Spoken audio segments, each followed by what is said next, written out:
Senator Rand Paul. Senator, welcome back to the program. What's your reaction to all this? Sean. Well, you know what I heard, Sean? I heard the New York Times loved the anti-American screed so much that they've offered Putin a position on their editorial board. Well, maybe I guess he'll be the new Frank Rich, the new writer at the New York Times. You know, and Russia's struggling a little bit economically. If they offer him enough, maybe he'll come over and work for them.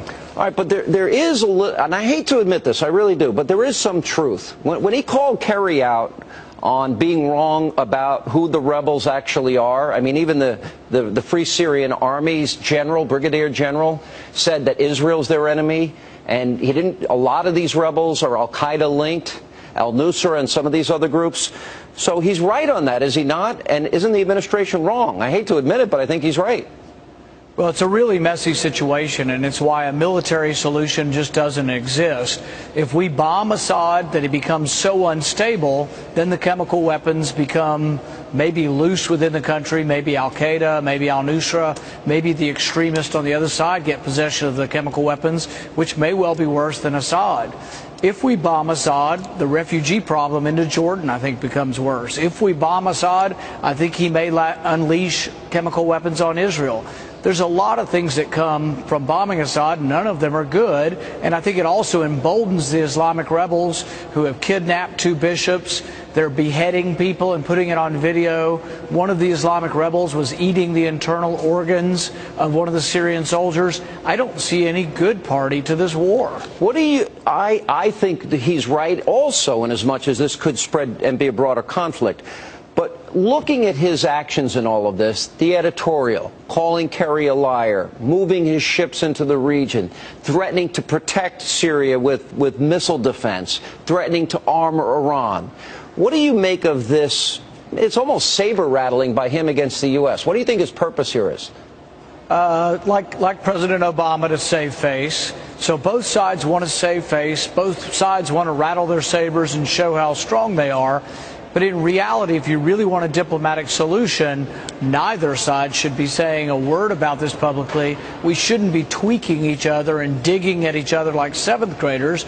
We should be quiet, diplomatic about it, and understand that really there's a self-interest to both Russia and the United States to getting those chemical weapons out of Syria. But there's only one guy doing the tweaking here, and that's Putin. That's Russia.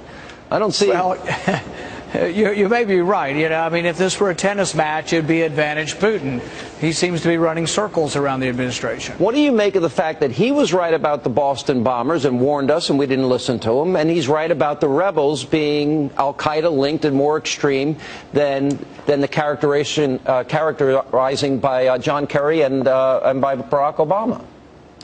Well, you know, I think the truth is what the truth is, and I'm disappointed we didn't do more to heed their warnings on the Boston Marathon bombers when that young man went back to Chechnya, the young Boston bomber. I'm disappointed we didn't know about it and renew our surveillance of him.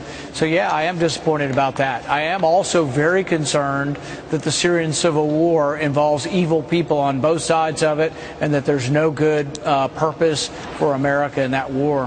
What do you make of Eric Cantor's show vote, where in one vote it would have had House members both fund and defund Obamacare, so they could say they voted to defund it, but in reality they were really funding it? Well, I think they've gotten a message from the House members, the House Republicans. I think they've shot that idea down.